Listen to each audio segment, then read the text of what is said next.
இன்னைக்கு பிரதமருடைய ஸ்பீச் எப்படி நிறைய விஷயங்களை சுட்டி காட்டி பேசுறாரு. சட்டம் ஒழுங்கு பிரச்சனை, முதலமைச்சர் குடும்பம் எப்படி இருக்கு, லோக்கல் மினிஸ்டருடைய ஊழல், இப்படி பல விஷயத்தை சுட்டி காட்டி பேசுறாரு. இது வரக்கூடிய தேர்தலில் என்ன தாக்கத்தை ஏற்படும்? அதாவது பிரதமர் அவர்கள் தமிழ்நாட்டில் மக்களின் வரிப்பணம் பல முறையில சுரண்டப்படுகிறது. எப்படி நதிகள்லாம் போய் கடல்ல கலக்கிற மாதிரி அதெல்லாம் ஒரு குடும்பத்துல போய் சேருது, அது தமிழ்நாட்டு மக்களுக்கு நல்லதில்ல அப்படிங்கிற மாதிரியும், பெண்களுக்கு பாதுகாப்பு இல்ல, சின்ன குழந்தைகள் பெண் குழந்தைகள் கூட இன்றைக்கு பாலியல் வன்கொடுமைக்கு ஆளாகிறார்கள். துரதிருஷ்டவசமாக அது திமுக நிர்வாகிகளே அதில் பின்னணியில் இருக்கிறார்கள், அதில் ஈடுபடுகிறார்கள்.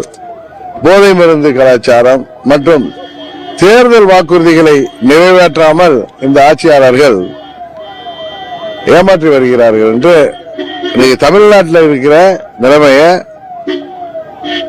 பிரதமர் அவர்கள் மக்களுக்கு எடுத்து தெரிவித்திருக்கிறார்கள். உறுதியாக தமிழ்நாட்டு மக்கள் இந்த மக்கள் விரோத போதை மருந்து கலாச்சாரத்தை தடுக்க முடியாத,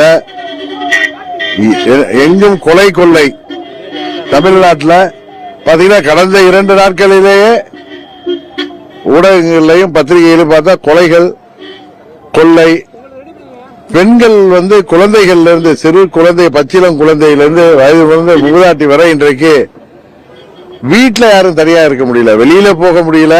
வீட்டில் தனியா இருப்பவர்களுக்கும் இன்றைக்கு பாலியல் வன்கொடுமை, கொலைகள் என சட்டம் ஒழுங்கு சுத்தமாக கெட்டு போய் கிடக்கிறது. பாத்தீங்கன்னா பாராளுமன்ற உறுப்பினர், சிவகங்கை பாராளுமன்ற உறுப்பினர் கார்த்திக் சிதம்பரம் அவர்களது அலுவலகத்திலேயே பெட்ரோல் குண்டு வீசப்பட்டிருக்கு. நான் பலமுறை சொல்லிட்டே வர்றேன், முதல்வரின் குடும்பத்தை தவிர யாருக்கும் பாதுகாப்பு இல்லை தமிழ்நாட்டில் என்பதுதான் உண்மை.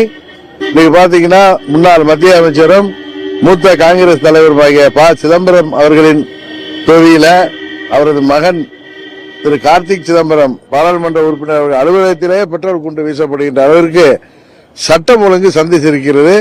எப்பொழுதெல்லாம் திமுக ஆட்சிக்கு வருதோ அப்பெல்லாம் காவல்துறை ஏவல் துறையாக மாறிவிடுகிறது. இங்கே எங்கு பார்த்தாலும் கொலை, கொள்ளை, கனிம வள கொள்ளை, தட்டி கேட்ப அதிகாரிகளாக இருந்தாலும் ஆர்வலர்களாக இருந்தாலும் யாராலும் எல்லோரும் அவர்கள் மிரட்டப்படுகிறார்கள் அல்லது அவர்கள் கொலை செய்யப்படுகிறார்கள். இன்றைக்கு தமிழ்நாட்டில் நடக்கிறது ஒரு ஜங்கிள் ராஜ்யமாங்கல்ல, காட்டாட்சி நடக்குது.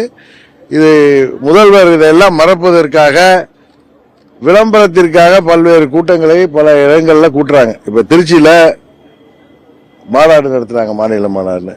5 லட்சம் பேர் 10 லட்சம் பேர் அவரை சேர்ந்து, இதுக்கெல்லாம் பணம் எங்கிருந்து வந்தது? இன்றைக்கு பிரதமர் அவர்கள் சொன்னது போல இந்த பகுதியைச் சேர்ந்த அமைச்சர் நேரு அவர்கள் மீது வேலை வாங்கி தருகிறேன் என்று மோசடி, அதுபோல டிரான்ஸ்பருக்கு மோசடி என்று பல ஊழல் குற்றச்சாட்டுகளை மாட்டிட்டு இருக்காரு. அப்படிங்கிற மாதிரி இந்த பணங்கள் எல்லாம் பொதுமக்களின் வரிப்பணம். அது இன்றைக்கு அவர்கள் மீண்டும் ஆட்சிக்கு வர வேண்டும் என்பதற்காக கூட்டங்களாக இன்றைக்கு நடத்தப்படுகிறது. இதுதான் உண்மை. முதலமைச்சர் ஸ்டாலின் வைக்கக்கூடிய முழக்கத்தை எப்படி பாக்குறீங்க ஐயா? தொடர்ந்து முதலமைச்சர் ஸ்டாலின் வைக்கக்கூடிய முழக்கத்தை எப்படி பாக்குறீங்க? டெல்லிக்கும் தமிழ்நாட்டுக்குமான தேர்தல், அதுதான் நான் சொன்னேன்ல. அதே டெல்லிக்கும் தமிழ்நாட்டுக்கு, தமிழ்நாட்டில் திமுக கூட்டணிக்கும் அண்ணா திமுக கூட்டணிக்குமான தேர்தல் எப்பயும் நடக்கும். அவங்க காங்கிரஸ் கூட கூட்டணி வச்சிருக்க மாதிரி நாங்க பிஜேபி கூட கூட்டணி வச்சிருக்கோம், எங்க கூட்டணி. அதுக்காக பிரதமர் அவர்கள் தமிழ்நாட்டுக்கு தொடர்ந்து வருகிறார்.